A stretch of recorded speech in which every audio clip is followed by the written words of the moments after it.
मुंशी प्रेमचंद्र द्वारा रचित उपन्यास सेवा सदन भाग 21।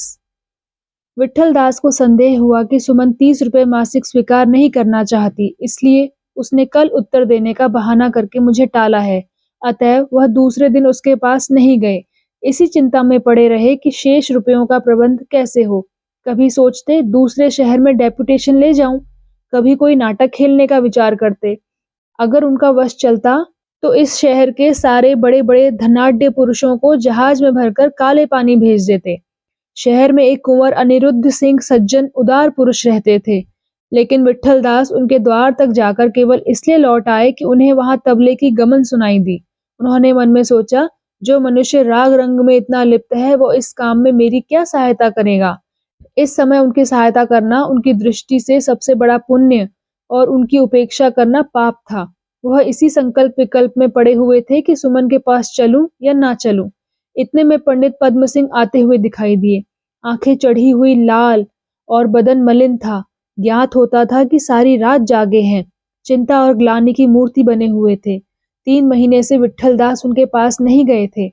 उनकी ओर से हृदय फट गया था, लेकिन शर्मा जी की यह दशा देखते ही पिघल गए और प्रेम से हाथ मिलाकर बोले, भाई साहब उदास दिखाई देते हो, कुशल तो हो? शर्मा जी बोले, जी हाँ, सब कुशल ही है। इधर महीनों से आपसे भेंट नहीं हुई, मिलने को जी चाहता था। सुमन के विषय में क्या निश्चय किया? विट्ठल दास बोले, उसी चिंता में तो दिन रात पड़ा रहता हूँ। इतना बड़ा शहर है पर 30 रुपए मासिक का प्रबंध नहीं हो सकता। मुझे ऐसा अनुमान होता है कि मुझे मांगना नहीं आता। कदाचित मुझमें किसी के हृदय को आकर्षित करने की सामर्थ्य नहीं है। मैं दूसरों को दोष देता हूँ, पर वास्तव में दोष मेरा ही है। अभी तक केवल 10 रुपए का प्रबंध हो सका। जितने रईस हैं सब के सब पाषाण हृदय। अजी रईसों की बात तो न्यारी रही। मिस्टर प्रभाकर राव ने भी कोरा जवाब दिया। उनके लेखों को पढ़ो तो मालूम होता है कि देशानुराग और दया के सागर हैं। होली के जलसे के बाद महीनों तक आप पर विष की वर्षा करते रहे, लेकिन कल जो उनकी सेवा में गया तो बोले, क्या जाति का सबसे बड़ा ऋणी मैं ही हूँ? मेरे पास लेखनी है, उससे जाति की सेवा करता हूँ। जिसके पास धन हो वह धन से करे। उनकी बातें सुनकर चकित रह गया। नया मकान बनवा रहे हैं, कोयले की कंपनी में हिस्से खरीदे हैं, लेकिन इस जातीय काम से साफ निकल गए। अजी और लोग जरा सकुचाते तो हैं, उन्होंने तो उल्टे मुझी को आड़े हाथों लिया। शर्मा जी बोले, आपको निश्चय है कि सुमन बाई 50 रुपए पर विधवा आश्रम चली जाएंगी? विट्ठल दास बोले, हाँ, मुझे निश्चय है। यह दूसरी बात है कि आश्रम कमेटी उसे लेना पसंद ना करे, तब कोई और प्रबंध करूंगा। शर्मा जी बोले, अच्छा तो लीजिए, आपकी चिंताओं का अंत किए देता हूँ। मैं 50 रुपए मासिक देने पर तैयार हूँ और ईश्वर ने चाहा तो अंजाम देता रहूंगा। विट्ठल दास ने विस्मय से शर्मा जी की तरफ देखा और कृतज्ञता पूर्वक उनके गले लिपटकर बोले, भाई साहब तुम धन्य हो। इस समय तुमने वह काम किया है कि जी चाहता है तुम्हारे पैरों पर गिरकर रोऊं। तुमने हिंदू जाति की लाज रख ली और सारे लखपतियों के मुंह पर कालिख लगा दी। लेकिन इतना भारी बोझ कैसे संभालोगे? शर्मा जी बोले, सब हो जाएगा। ईश्वर कोई ना कोई राह अवश्य निकालेंगे। विट्ठल दास बोले, आजकल आमदनी अच्छी हो रही है क्या? शर्मा जी बोले, आमदनी पत्थर हो रही है। घोड़ा गाड़ी बेच दूंगा, 30 रुपए बचत यों ही हो जाएगी। बिजली का खर्च तोड़ दूंगा, 10 रुपए यूं निकल आएंगे। 10 रुपए और इधर उधर से खींच खांच कर निकाल लूंगा। विट्ठल दास बोले, तुम्हारे ऊपर अकेले इतना बोझ डालते हुए मुझे कष्ट हो रहा है, पर क्या करूं? शहर के बड़े आदमियों से हारा हुआ हूँ। गाड़ी बेच दोगे तो कचहरी कैसे जाओगे? रोज किराए की गाड़ी करनी पड़ेगी। शर्मा जी बोले, जी नहीं, किराए की गाड़ी की जरूरत ना पड़ेगी। मेरे भतीजे ने एक सब्जा घोड़ा ले रखा है, उसी पर बैठकर चला जाया करूंगा। विट्ठल दास बोले, अरे वही तो नहीं है जो कभी कभी शाम को चौक में घूमने निकला करता है? शर्मा जी बोले, संभव है वही हो। विट्ठल दास बोले, सूरत आपसे बहुत मिलती है। धारीदार सर्ज का कोट पहनता है, खूब हृष्ट पुष्ट है, गोरा रंग, बड़ी बड़ी आंखें, कसरती जवान है। शर्मा जी बोले, जी हाँ, हुलिया तो आप ठीक बताते हैं, वही है। विट्ठल दास बोले, आप उसे बाजार में घूमने से रोकते क्यों नहीं? शर्मा जी बोले, मुझे क्या मालूम कहाँ घूमने जाता है। संभव है कभी कभी बाजार की तरफ चला जाता हो, लेकिन लड़का सच्चरित्र है, इसलिए मैंने कभी चिंता नहीं की। विट्ठल दास बोले, यह आपसे बड़ी भूल हुई। पहले वह चाहे जितना सच्चरित्र हो, लेकिन आजकल उसके रंग अच्छे नहीं हैं। मैंने उसे एक बार नहीं कई बार वहां देखा है जहां न देखना चाहिए था। सुमन बाई के प्रेम जाल में पड़ा हुआ मालूम होता है। शर्मा जी के होश उड़ गए। बोले, यह तो आपने बुरी खबर सुनाई। वह मेरे कुल का दीपक है। अगर वह कुपथ पर चला तो मेरी जान पर ही बन जाएगी। मैं शर्म के मारे भाई साहब को मुंह ना दिखा सकूंगा। यह कहते कहते शर्मा जी की आंखें सजल हो गई। फिर बोले, महाशय, उसे किसी तरह समझाइए। भाई साहब के कानों में इस बात की भनक भी गई तो वह मेरा मुंह ना देखेंगे। विट्ठल दास बोले, नहीं, उसे सीधे मार्ग पर लाने के लिए उद्योग किया जाएगा। मुझे आज तक मालूम ही नहीं था कि वह आपका भतीजा है। मैं आज ही इस काम पर उतारू हो जाऊंगा, और सुमन कल तक वहां से चली आई तो वह आप ही संभल जाएगा। शर्मा जी बोले, सुमन के चले आने से बाजार थोड़े ही खाली हो जाएगा, किसी दूसरी के पंजे में फंस जाएगा। क्या करूं, उसे घर भेज दूं? विट्ठल दास बोले, वहां अब वह रह चुका, पहले तो जाएगा ही नहीं, और गया भी तो दूसरे ही दिन भागेगा। यौवन काल की दुर्वासनाएं बड़ी प्रबल होती है। कुछ नहीं, यह सब इस कुप्रथा की करामात है, जिसने नगर के सार्वजनिक स्थानों को अपना कार्यक्षेत्र बना रखा है। यह कितना बड़ा अत्याचार है कि ऐसे मनोविकार पैदा करने वाले दृश्यों को गुप्त रखने के बदले हम उनकी दुकानें सजाते हैं और अपने भोले भाले सरल बालकों की कुप्रवृत्तियों को जगाते हैं। मालूम नहीं यह कुप्रथा कैसे चली। मैं तो समझता हूँ कि विषयी मुसलमान बादशाहों के समय इसका जन्म हुआ होगा। जहाँ ग्रंथालय, धर्म सभाएं और सुधारक संस्थाओं के स्थान होने चाहिए, वहां हम रूप का बाजार सजाते हैं। यह कुवासनाओं को न्योता देना नहीं तो और क्या है। हम जानबूझकर युवकों को गड्ढे में ढकेलते हैं। शोक। शर्मा जी बोले, आपने इस विषय में कुछ आंदोलन तो किया था?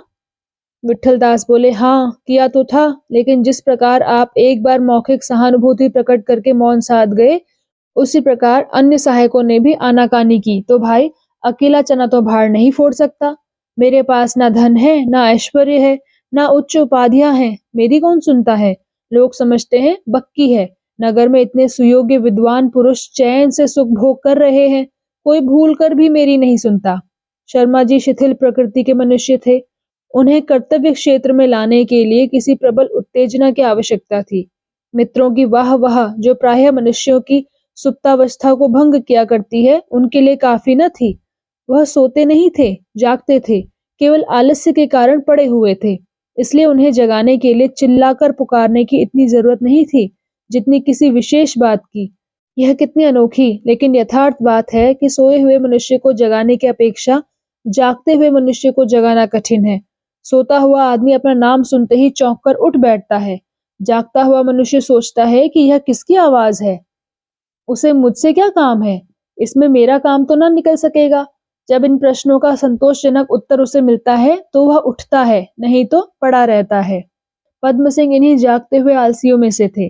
कई बार जाती पुकार की ध्वनि उनके कानों में आई थी, किंतु वे सुनकर भी ना उठे। इस समय जो पुकार उनके कानों में पहुंच रही थी, उसने उन्हें बलात् उठा दिया। अपने भतीजे को, जिसे वह पुत्र से भी बढ़कर प्यार करते थे, कुमार्ग से बचाने के लिए, अपने भाई की अप्रसन्नता का निवारण करने के लिए वे सब कुछ कर सकते थे। जिस कुव्यवस्था का ऐसा भयंकर परिणाम हुआ, उसके मूलोच्छेदन पर कटिबद्ध होने के लिए अन्य प्रमाणों की जरूरत न थी। बाल विधवा विवाह के घोर शत्रुओं को भी जब तक उसका समर्थन करते देखा गया है।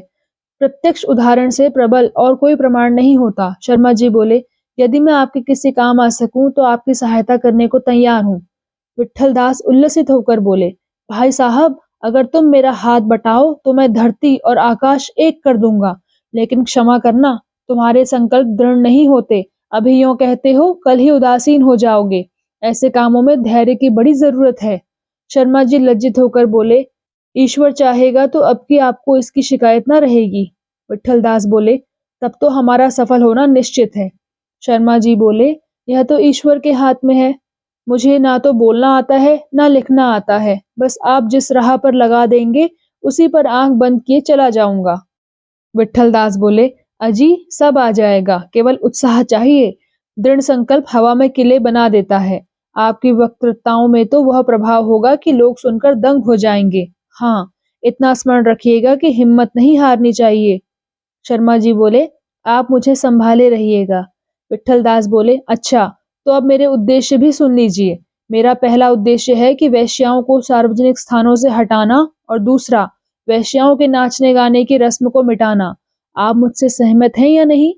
शर्मा जी बोले, क्या अब भी कोई संदेह है? विट्ठलदास बोले, नाच के विषय में आपके यह विचार तो नहीं है? शर्मा जी बोले, अब क्या एक घर जलाकर भी वही खेल खेलता रहूंगा? उन दिनों मुझे न जाने क्या हो गया था। मुझे अब यह निश्चय हो गया है कि मेरे उसी जलसे ने सुमन बाई को घर से निकाला। लेकिन यहाँ मुझे एक शंका होती है। आखिर हम लोगों ने भी तो शहरों में ही इतना जीवन व्यतीत किया है। हम लोग इन दुर्वासनाओं में क्यों नहीं पड़े? नाच भी शहर में आए दिन हुआ ही करते हैं, लेकिन उनका ऐसा भीषण परिणाम होते बहुत कम देखा गया है। इससे यही सिद्ध होता है कि इस विषय में मनुष्य का स्वभाव ही प्रधान है। आप इस आंदोलन से स्वभाव तो नहीं बदल सकते। विट्ठलदास बोला, हमारा यह उद्देश्य ही नहीं। हम तो केवल उन दशाओं का संशोधन करना चाहते हैं जो दुर्बल स्वभाव के अनुकूल हैं, और कुछ नहीं चाहते। कुछ मनुष्य जन्म से ही स्थूल होते हैं, उनके लिए खाने पीने की किसी विशेष वस्तु की जरूरत नहीं।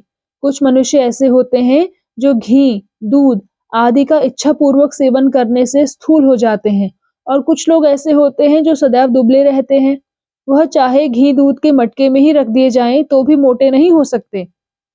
हमारा प्रयोजन केवल दूसरी श्रेणी के मनुष्यों से है। हम और आप जैसे मनुष्य क्या दुर्व्यसन में पड़ेंगे, जिन्हें पेट के धंधों से कभी छुट्टी ही नहीं मिली, जिन्हें कभी यह विश्वास ही नहीं हुआ कि प्रेम की मंडी में उनकी आवभगत होगी। वहां तो वह फंसते हैं जो धनी हैं, रूपवान हैं, उदार हैं, रसिक हैं। स्त्रियों को अगर ईश्वर सुंदरता दे तो धन से वंचित न रखे। धनहीन, सुंदर, चतुर स्त्री पर दुर्व्यसन का मंत्र शीघ्र ही चल जाता है।